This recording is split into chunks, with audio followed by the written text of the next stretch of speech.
lark sang. And that is a moment in my life that I got this, I don't know, head to toe feeling. Something just went like this way, all the way through me. And I knew something. I didn't even know what the something was that I knew, but I knew something. It was the most extraordinary, marvelous moment. And I think that's where I began a faith walk, was right there. From a meadowlark. It's still my favorite bird. Didn't really become personal to me until you were born. I felt changed then. But yet, when you create life, it just comes more believable and that there's a greater power. And I got down on my knees that night by my bed. And I said, Lord, help me to learn about you. I will devote my life to you. I'm not sure where to start, but you said in your word that if you start here, that you will take me on the journey from there. And I just want to learn more and more about you. This can be your life. So that's how my journey started. My father died, and I was very close to him. And the Jewish ritual around death is really meaningful. And I was really, I was unprepared for how large the grief was. I really was gobsmacked by it. And, but the Jewish community comes into your house, they cover the mirrors, they bring you food, and they say this prayer with you that I explained earlier, that where you have to have 10 people to say it. You have to say this in community. And for this reason, because they prop you up. And they do this for a week. And I was really moved by that. Like, that just made sense to me. Then I tiptoed back to Judaism after that. Hello, and welcome to Moments of Light, a special series of Seeking Context looking back at the first 50 episodes of the show, highlighting moments when the bright light of our common humanity shone through in conversations with my guests. These moments will showcase times when people found faith or lost it, how we deal with grief and support each other in times of loss, stories of people finding joy, meaning, and purpose in the face of adversity and discrimination. We'll look at stories of teachers finding their own path to wisdom and how they strive to impart strong values and knowledge to children in a way that makes them feel loved, content, and hopeful for the future. And finally, we'll hear from leaders who have found a way to build strong, healthy, vibrant communities, even in a world that seems to sometimes be falling apart. We begin in the fall of 2020, when I found myself locked down during COVID with a woman named Leanne Adams. Leanne was a tenant in the guest house of my home at the time. She is Jewish and a member of the Or Shalom Synagogue in San Diego. Because her synagogue had moved to Zoom-only services, Leanne started chanting Torah from the courtyard of our home.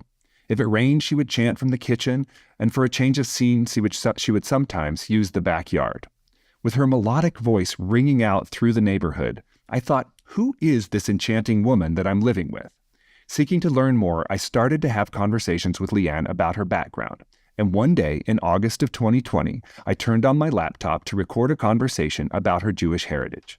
That conversation would eventually be released as episode 40 of Seeking Context. And so, without further ado, I am pleased to introduce Leanne Adams. Could you describe kind of your relationship with Judaism?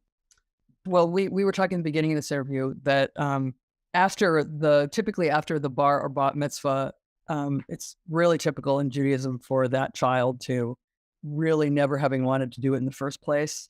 I was really connected as a child to Judaism, not because my parents kind of weren't. In fact, my mother was kind of a self-loathing Jew. She thought her parents were Holocaust survivors, and she thought, why would anybody want to, cling to this religion if everybody just wants to kill us? Right. And there was just a lot of just sort of, I think, sorrow in her family that was unspoken about.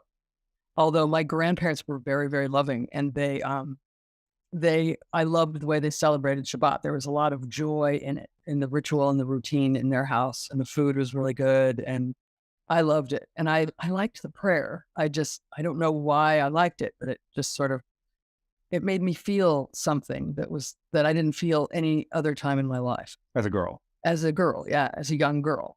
And your siblings, were they like that, or other No. friends? No. Did you felt different? I felt, yeah, there weren't a lot of Jews where I grew up either. I grew up in the Pacific Northwest. Mm. And my grandfather, my grandparents grew up in Chicago, and then my grandfather got a job as a professor there in the town where I grew up. And so, but they had a small synagogue, and I used to love to go with him. And my grandmother never went. She would be home preparing the food, and but I would go with my grandfather, and I loved it. I loved just the song and the people there, and they were Orthodox Jews, and the men were separated from the women. But when you're a little kid, you can go into the men's side. So I would always go and mess around in the men's side of the little synagogue. Orthodox, but not Hasidic. No, just Orthodox to try, to do all the blessings. And they weren't like, they were just great people. And I loved the Judaism, and my sisters didn't, and I'm kind of like the only one who did. And then I, like so many teenagers, and when I got older, I didn't want to be different than my friends. I wanted to be more like them. And so even though I still really loved it, I loved going over to my grandmother's and my grandparents' house and stuff. And I still love their rituals and their Judaism.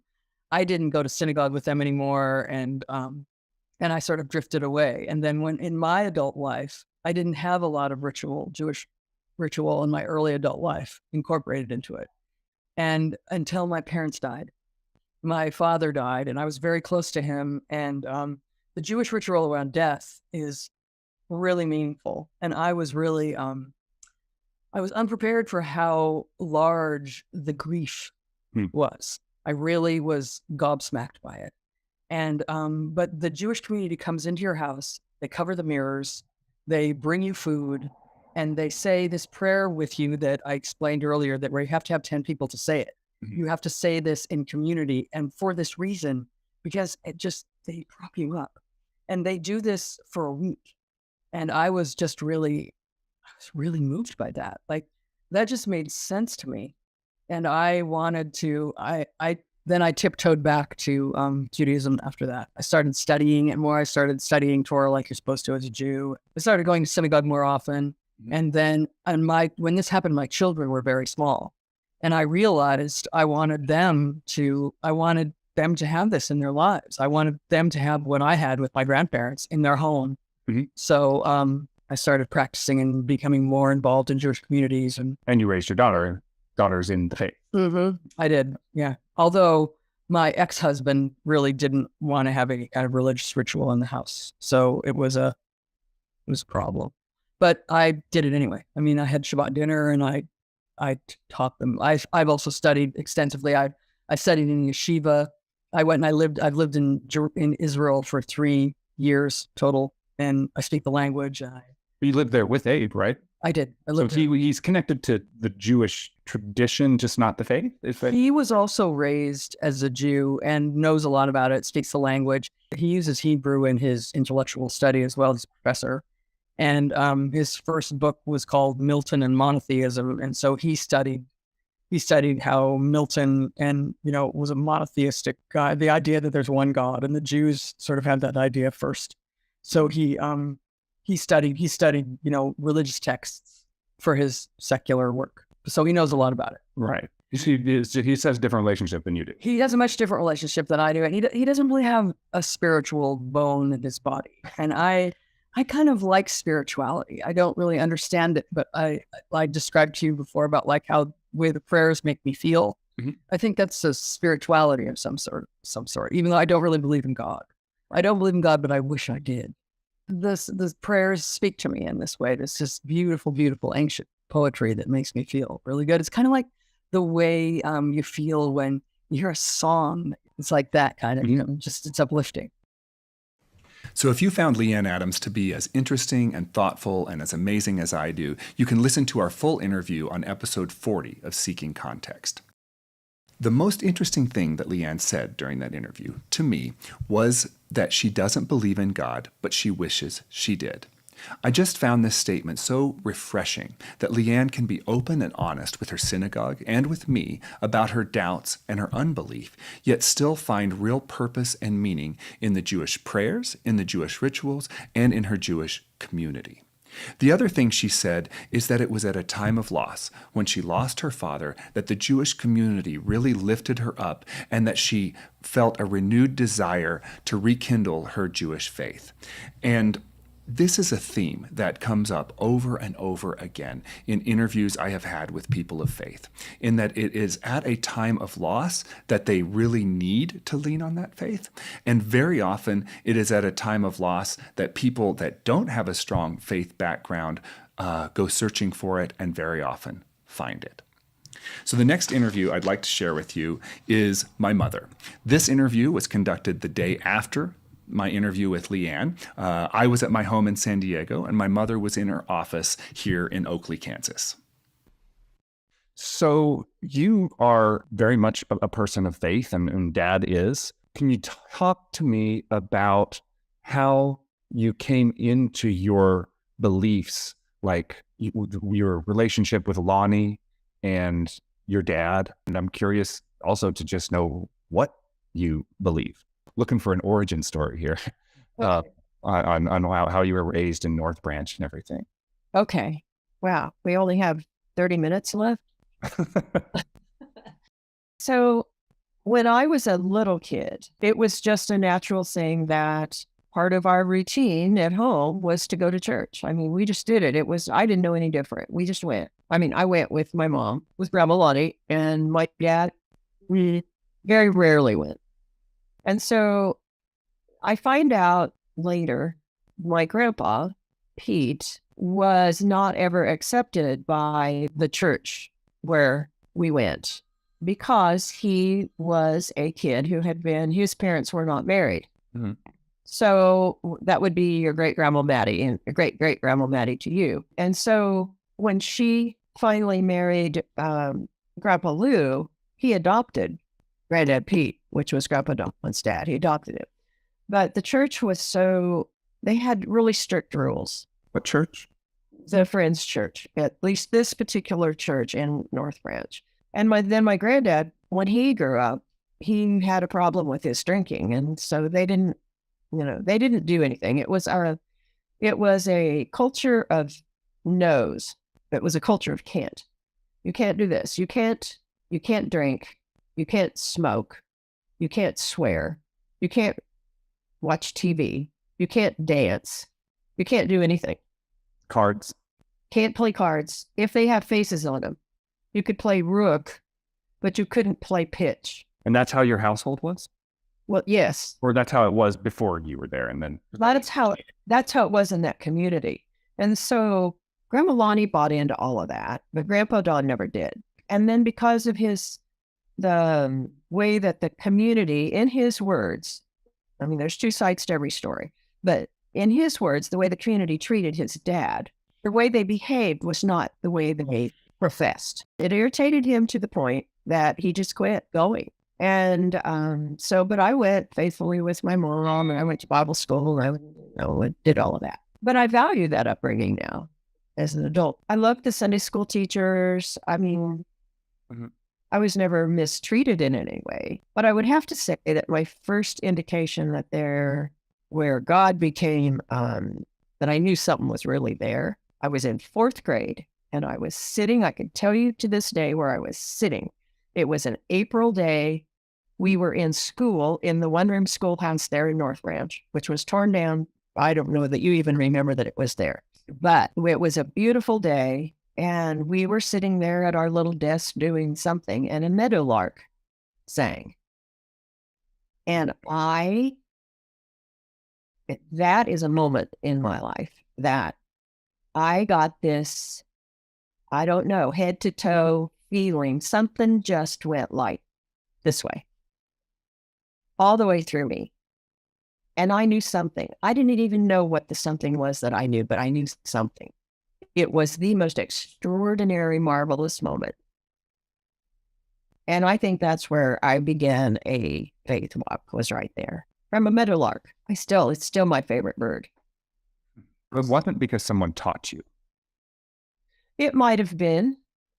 I mean, I was 9, so, I'd been to Sunday school and that. I mean, the Quakers still believe in baptizing people. They didn't, but, I've been to lots of church events. And I'm a bit like my dad. When we had tent meetings all the time I was growing up, and they would have, that tent would be set up outside in the parking lot by the church. And I remember the yellow light bulbs and the gnats all flying around it, and preachers stomping back and forth and wiping their faces they were sweating, and they're just Like a revival? Oh yeah, they were revivals. They had them every summer.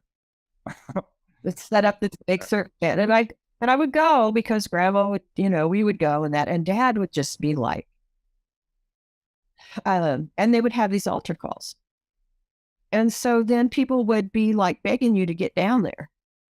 You got to get down there. You got to get saved. You got to get down there, or they grab you by the hand and they drag you down there, and so Like to the front of the tent to profess. that's where everybody's watching. Yeah.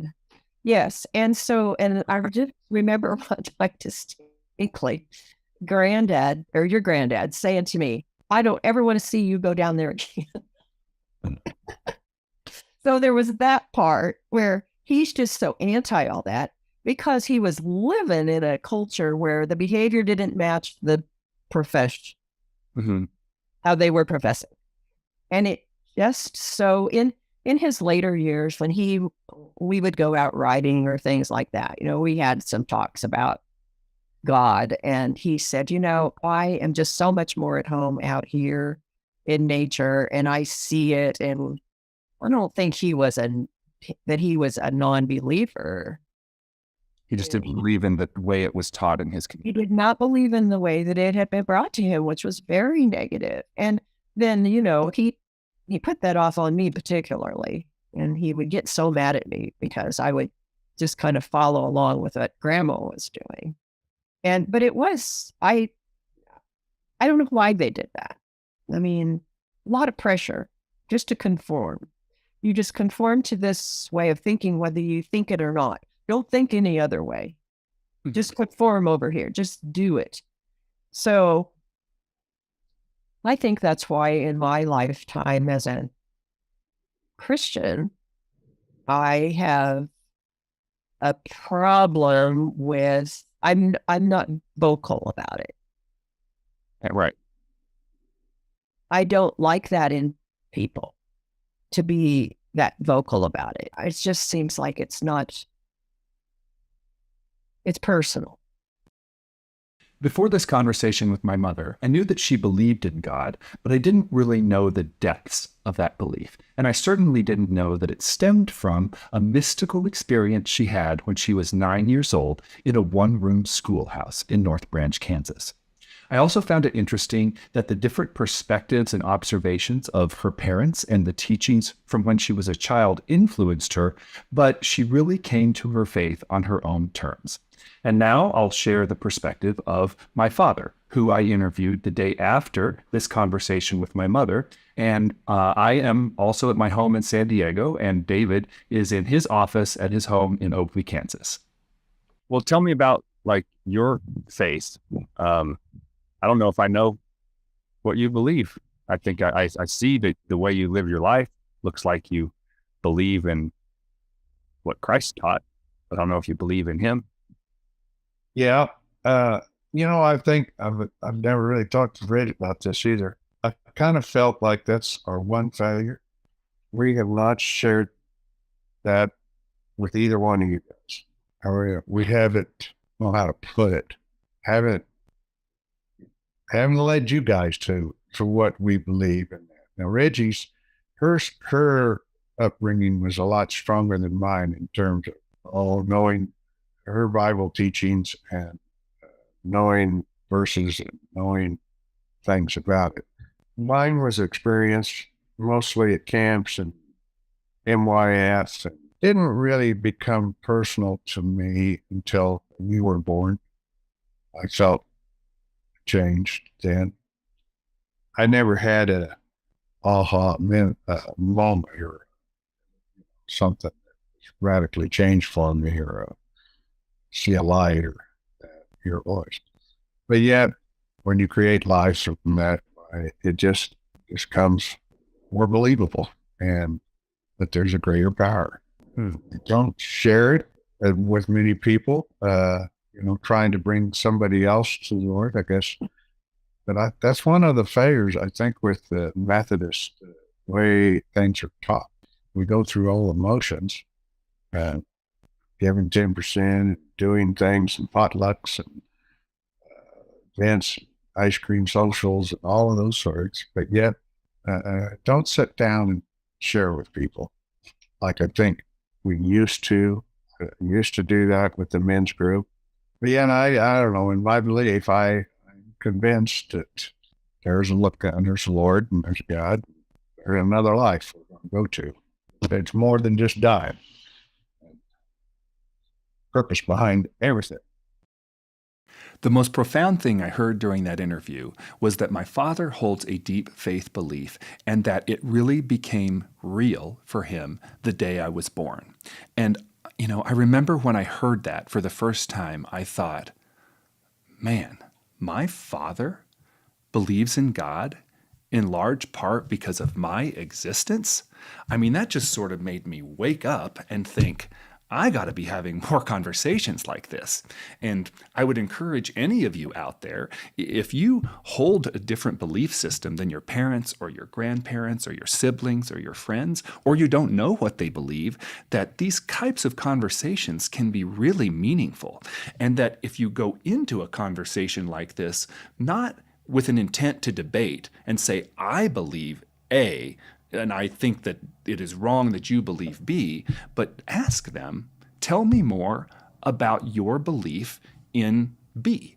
I just think that it can be extremely enriching. And so after these 3 conversations that I just shared, I decided to start the Seeking Context podcast. And I had done 2 interviews when I was visiting Oakley, Kansas in December of 2020. And I happened to be in town when a man named Jerry Nicholson passed away. And my mother had been encouraging me to meet Jerry because he was such a light of joy in this community. But unfortunately, he died before we could connect. And so I got to know Jerry through the testimony of his friends and family at his memorial service. And one person that I witnessed there was Jerry's friend Alicia Noel, who runs the food pantry here in Oakley.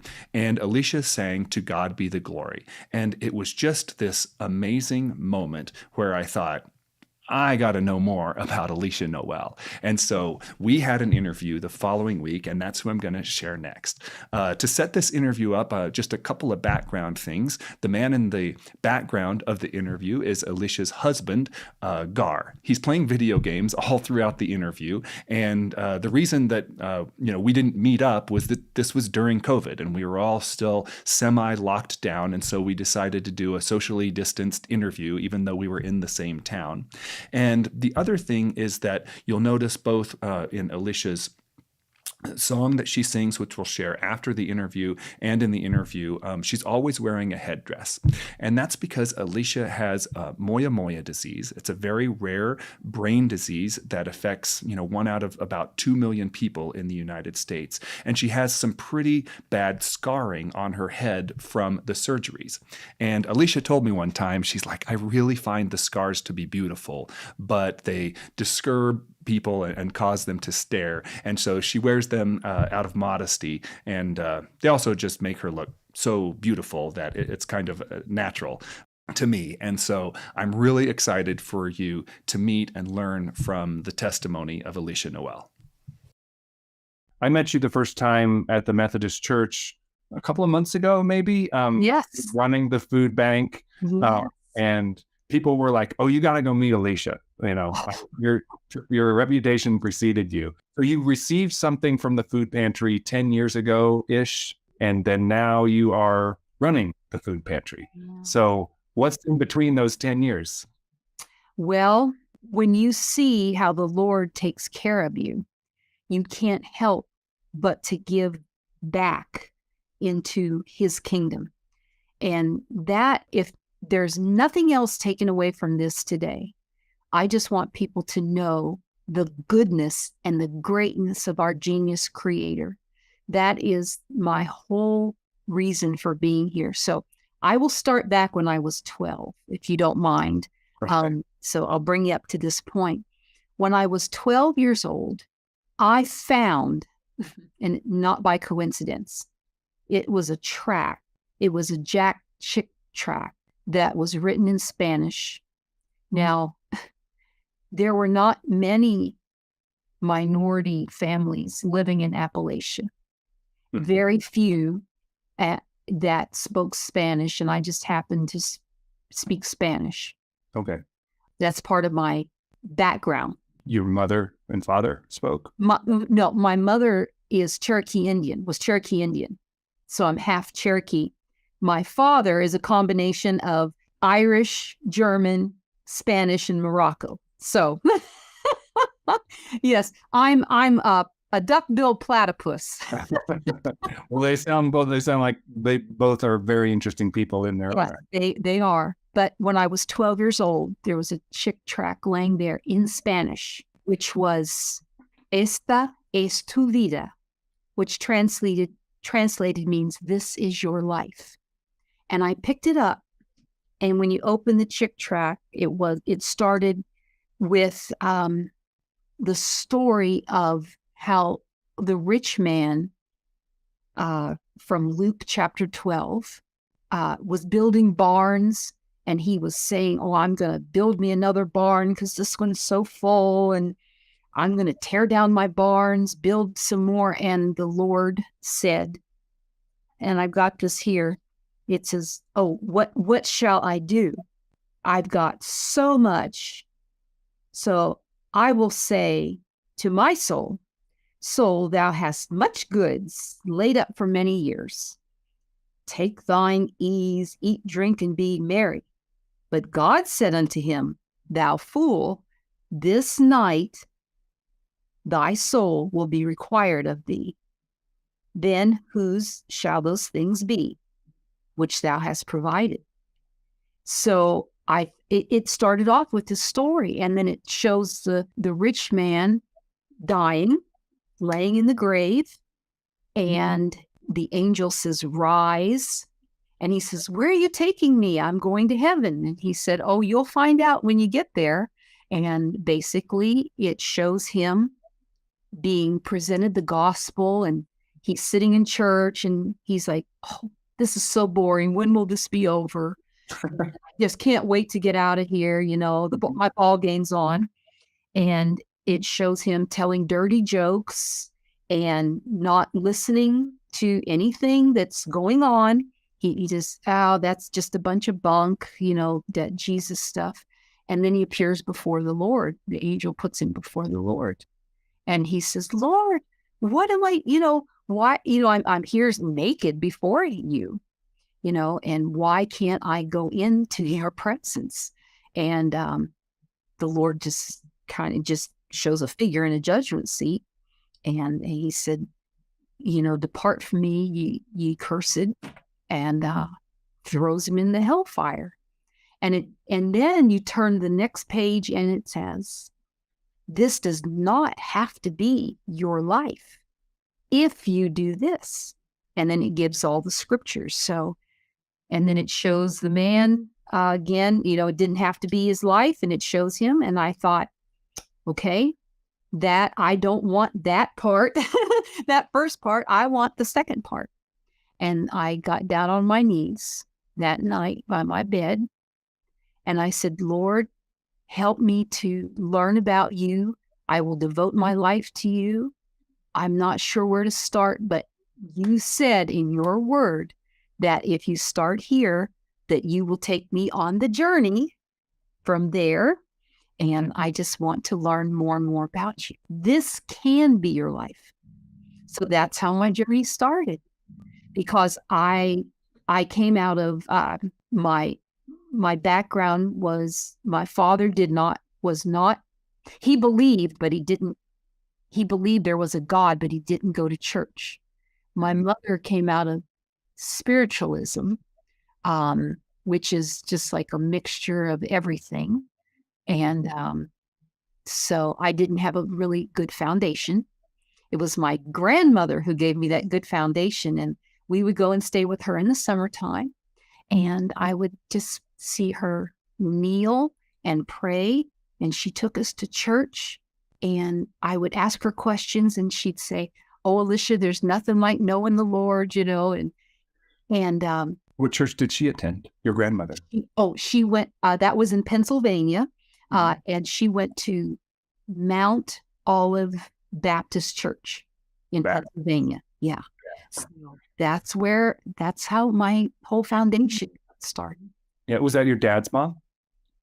Yes, it was. Mm-hmm. Okay. So then, okay, I'll lead up to where you asked me the question before about, how I got there.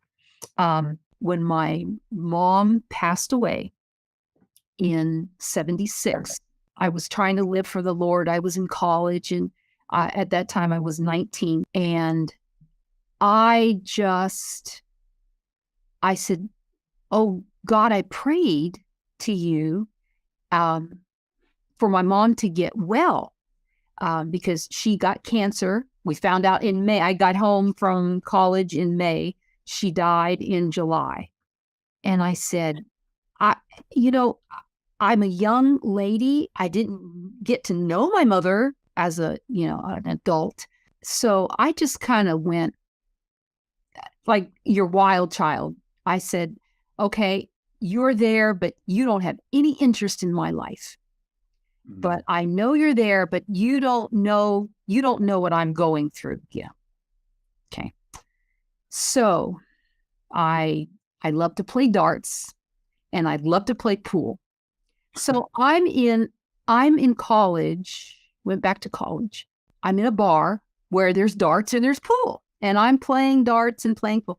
And there just happened to be, coincidence. No such thing. They had a trivia night, and I'm playing darts and I'm answering the guy's asking the trivia, and I'm answering all the questions. So he says, "Oh, I've got a question out of the Bible I'll bet nobody can answer." And I'm thinking to myself, "Oh, I got this. I got this." He says, "What's the shortest verse in the Bible?" And I said, "Oh, I know that." I raised my hand. I said, "It's John 11:35. Jesus wept." And this guy, he goes, "How did you know this?" I said, "Because I'm a Christian." He said, "Then what are you doing in the bar?" And it was just like the Holy Spirit just reached up and just slapped me in the face. I didn't say anything to him. I just put my darts down and I left. Really? Yeah. And I said, I thought about that, and I thought, you're absolutely right. What are you doing in this bar? You need to be where God can use you. And I'm not saying that you can't be used in a bar. Maybe I should have turned around and just maybe tried to witness to some people there. But I thought, you're right. I need to get back into business, doing the Lord's work.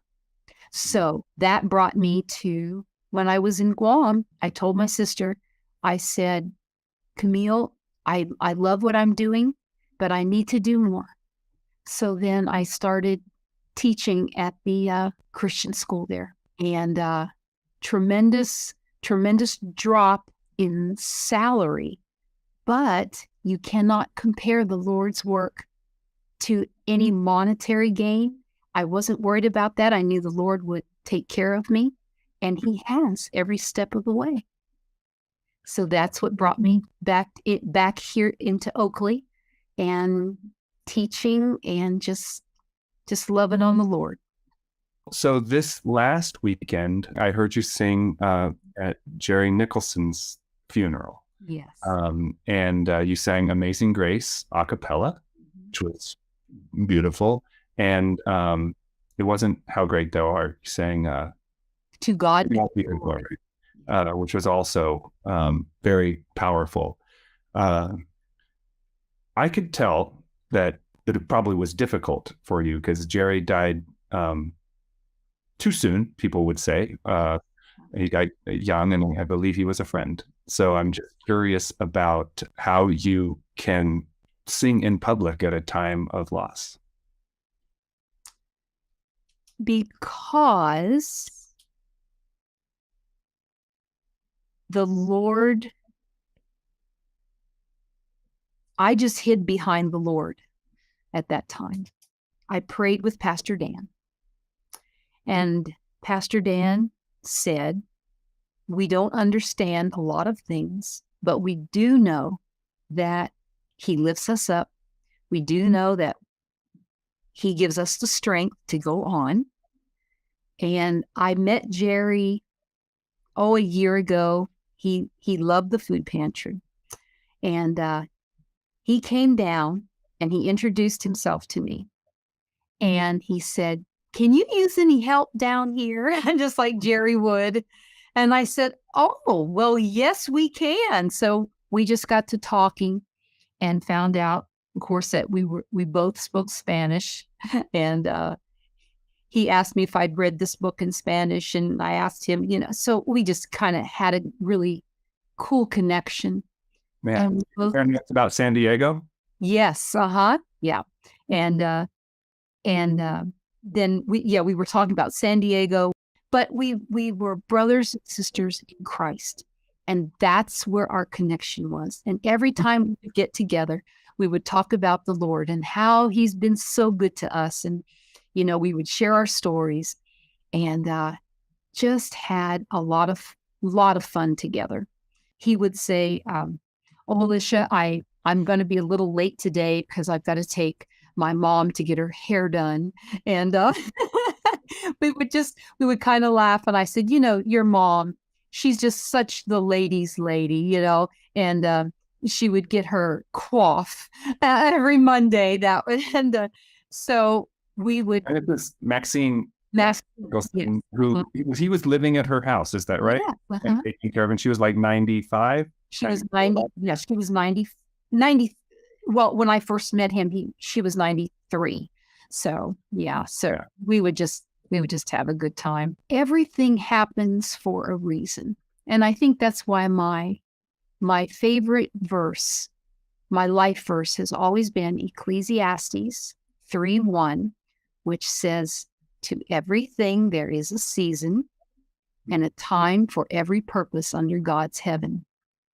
So even though it may seem in human terms that Jerry was gone too fast, everything happens for a reason.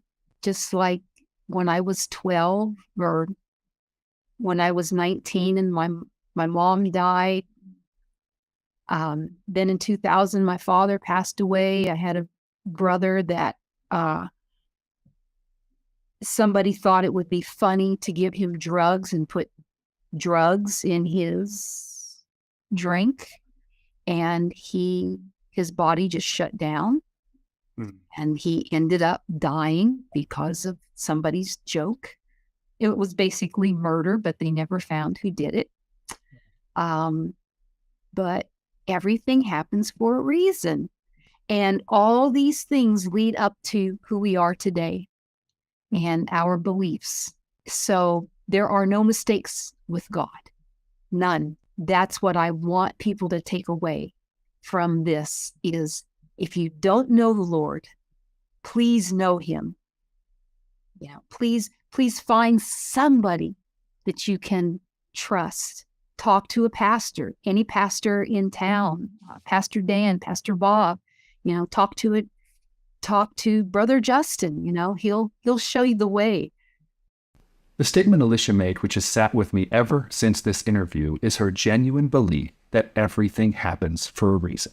And this is a concept that I personally struggle with, and I think most of us have difficulty understanding how a loving God could allow this much suffering in the world and how, bad things happen to so many good people.